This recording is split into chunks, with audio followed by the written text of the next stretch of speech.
ज्येष्ठ पूर्णिमा पर जरूर करिए 6 दान, वरना छिन सकती है भगवान की कृपा। जब सूर्य अपनी प्रचंडता पर होता है, धरती तप रही होती है और ऐसे समय में आता है एक विशेष दिन, ज्येष्ठ पूर्णिमा। एक दिन जब तपते सूरज के बीच भी ईश्वर की कृपा शीतल छाया बन जाती है। एक दिन जब एक छोटा सा दान आपके पूरे जीवन का पुण्य पलड़ा भारी कर सकता है।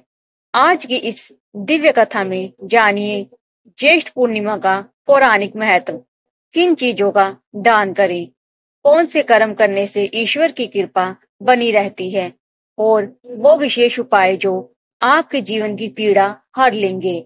नंबर 1, हिंदू पंचांग के अनुसार ज्येष्ठ मास की पूर्णिमा तिथि का विशेष महत्व है। यह दिन भगवान विष्णु, माँ गंगा और सत्यनारायण भगवान को समर्पित माना गया है। पुराणों के अनुसार इसी दिन गंगा अवतरित हुई थी धरती पर। राजा भगीरथ के प्रयासों से माता गंगा स्वर्ग से उतरकर धरती पर आई ताकि उनके पूर्वजों को मोक्ष मिल सके। लेकिन ये केवल गंगा अवतरण का पर्व नहीं है, ये पूर्णिमा है उस तपस्या की जो भीषण गर्मी में भी भक्ति को ना छोड़े। और इसीलिए इस दिन किए गए पुण्य कार्य हजारों गुना फल देते हैं। ज्येष्ठ पूर्णिमा के दिन सत्यनारायण व्रत कथा, दान, स्नान और तप का विशेष महत्व है। इस दिन पवित्र नदियों में स्नान करने से जन्म जन्मांतर के पाप नष्ट हो जाते हैं। नंबर 2, इस दिन क्यों करे दान। ब्रह्म वैवर्त पुराण में कहा गया है, दानम तपश्च यज्ञश्च पुण्याम फलदायकम। अर्थात पूर्णिमा के दिन किया गया दान, यज्ञ और तप अत्यंत शुभ होता है। ज्येष्ठ मास में सूर्य की तीव्रता शरीर ही नहीं मन को भी तपाती है। ऐसे में अगर आप किसी प्यासे को जल पिलाते हैं, किसी भूखे को अन्न देते हैं, तो उसका फल सामान्य दिन से 100 गुना अधिक होता है। क्या दान करें ज्येष्ठ पूर्णिमा पर। नंबर 1, जल से भरा मिट्टी का घड़ा, घट कुंभ, राहगीरों के लिए प्यास बुझाने का सबसे पुण्य कर्म। नंबर 2, पंखा जा छाया की वस्तुएं, खस का पंखा, छाता या ताड़पत्र। नंबर 3, सत्तू और गुड़, शीतल और बलवर्धक, गरीबों में बांटे। नंबर 4, जूते चप्पल, नंगे पांव चलने वाले गरीबों के लिए। नंबर 5, वस्त्र और तिल के लड्डू, विशेषकर ब्राह्मणों और जरूरतमंदों को दे। नंबर 6, शीतल पेय जैसे बेल का शरबत, जल जीरा, तपते मौसम में शांति देता है, पुण्य बढ़ाता है। नंबर 3, विशेष पूजन विधि और व्रत। ज्येष्ठ पूर्णिमा के दिन भगवान विष्णु की विशेष पूजा करें।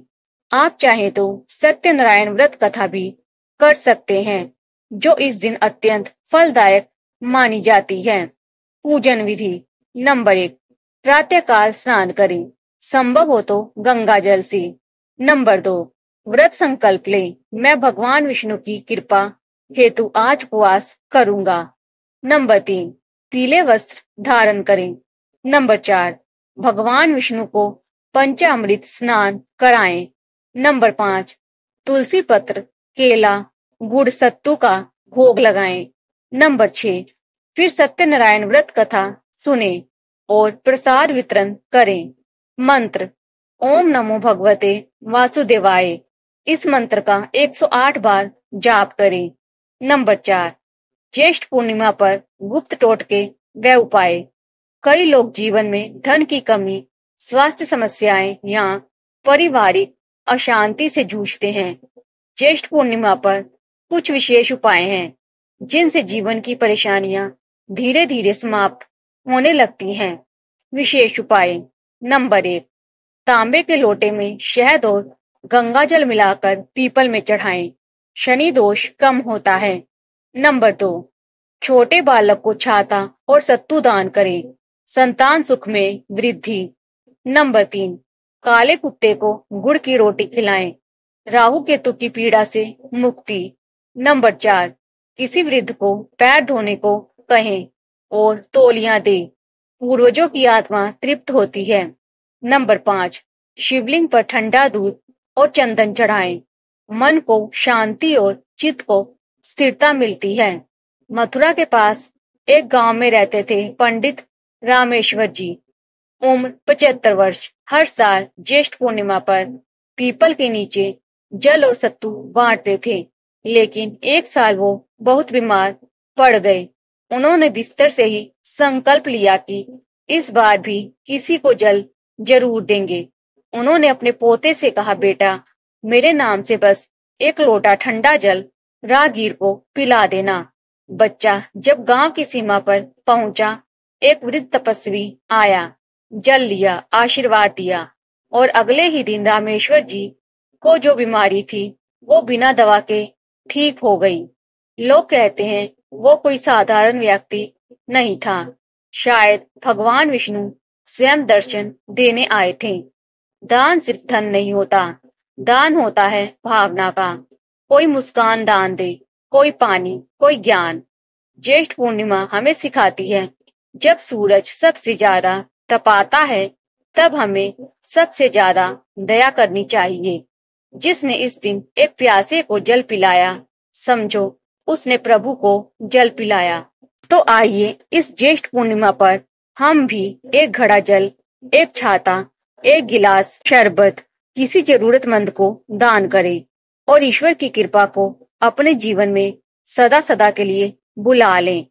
अगर आपको ये दिव्य जानकारी उपयोगी लगी हो तो वीडियो को लाइक करें, अपने परिवार और मित्रों के साथ जरूर साझा करें और ऐसी ही धार्मिक जानकारियों के लिए चैनल को सब्सक्राइब करना ना भूलें।